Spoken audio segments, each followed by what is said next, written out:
Picture this, it's 1964. The Beatles are topping the charts, TV just went full color, and Ford drops a car that makes every teenager and midlife crisis dad say, "Honey, I need this." That car?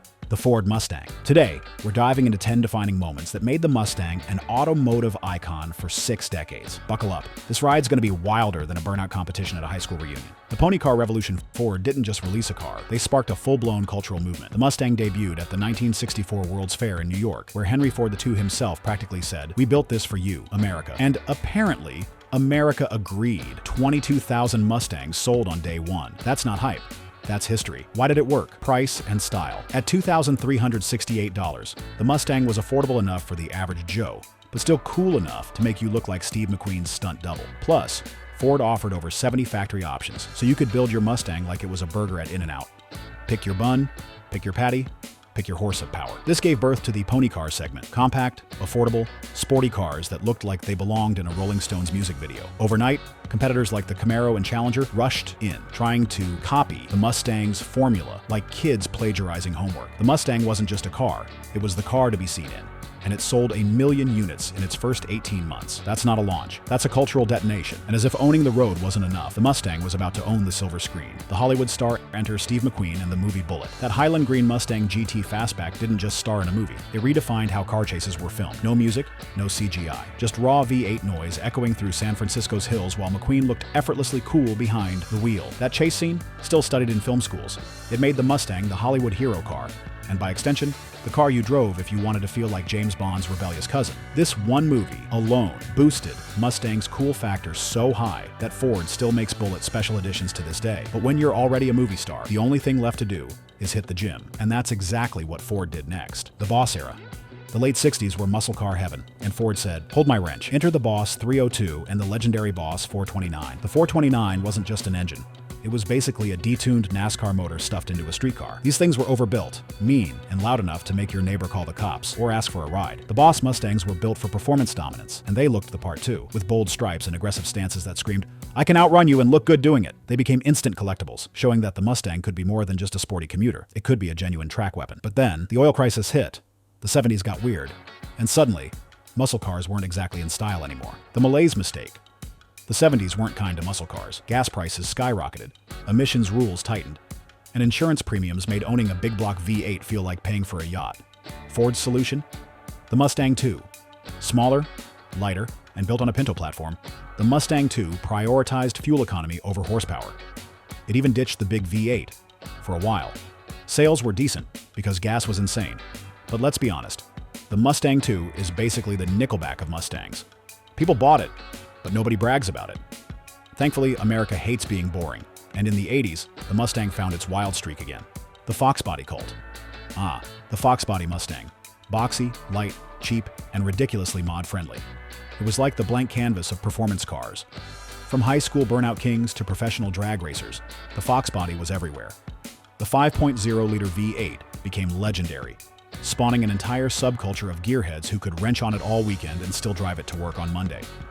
Even today, Fox bodies are some of the most raced, restored, and loved Mustangs ever, often called the Honda Civic of muscle cars because of how customizable they are.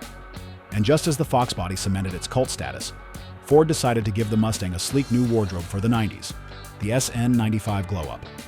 The SN95 Mustang finally ditched the sharp angles and went curvy again, bringing some modern flair to the lineup. Underneath, it still had Fox body DNA, but it looked like it actually cared about aerodynamics for once. Performance got better too, with the Cobra models packing DOHC V8s and independent rear suspension. Fancy stuff for the time. It wasn't perfect, but it marked a big step in design and engineering. Plus, the 2003 to 2004 Terminator Cobra, with its supercharged 390 horsepower V8, became an instant icon, proving Ford could still throw down when it wanted to. But nostalgia is a powerful drug, and in the mid-2000s, Ford gave the world exactly what it was craving. The retro revival. Ford went full retro with the S197 Mustang, paying tribute to the 60s styling while delivering modern tech. People loved it. Car shows were suddenly flooded with brand new Mustangs, painted to look like vintage ones. Then came the big guns. The Shelby GT 500, pumping out 500-plus horsepower and sounding like a thunderstorm on steroids. The Mustang was back on top of the muscle car food chain, once again locked in a classic Camaro rivalry. It was a golden age for affordable performance, and Ford made sure you knew it. But then, Ford did something nobody expected. They made a Mustang with a 4-cylinder, the EcoBoost surprise. When Ford announced a turbocharged 4-cylinder Mustang, purists almost fainted. But then, surprise, it was quick, fun, and actually sold well. The 2015 redesign also made the Mustang global, finally sold in markets where people drive on the wrong side of the road. Looking at you, UK. And if you still wanted V8 thunder, the GT350 and GT500 were absolute monsters. The 760 horsepower GT500, yeah, that's enough to make a Lamborghini sweat at a stoplight. And just when everyone thought the Mustang formula was locked in, Ford flipped the table and went electric. The Mach-E controversy. The Mustang Mach-E, an electric crossover wearing the Mustang badge. For some, it was genius. For others, it was like putting pineapple on pizza. You either love it or rage about it on the internet. But here's the thing. The Mach-E is fast, tech-packed, and it sells. It also brought a whole new audience to the Mustang brand. Whether you like it or not, it proved the Mustang name could stretch beyond 2 doors and V8s. And now, Ford is closing out the pure gas era with one last beast, the Dark Horse. The Dark Horse Mustang is Ford's way of saying, yeah, we're going electric, but not yet. With a 500 horsepower Coyote 5.8, track-tuned suspension, and aggressive styling, it's a final love letter to old-school enthusiasts. It's raw, loud, and unapologetically a Mustang. From the humble pony car that started a revolution to the electric crossover that broke the internet, the Mustang has constantly reinvented itself without losing its soul. Which generation is your favorite, and what car should we time travel through next? Hit subscribe if you love cars with history, like if you learned something new, and drop a comment if you've ever done donuts in a Walmart parking lot. Don't lie, we know you have.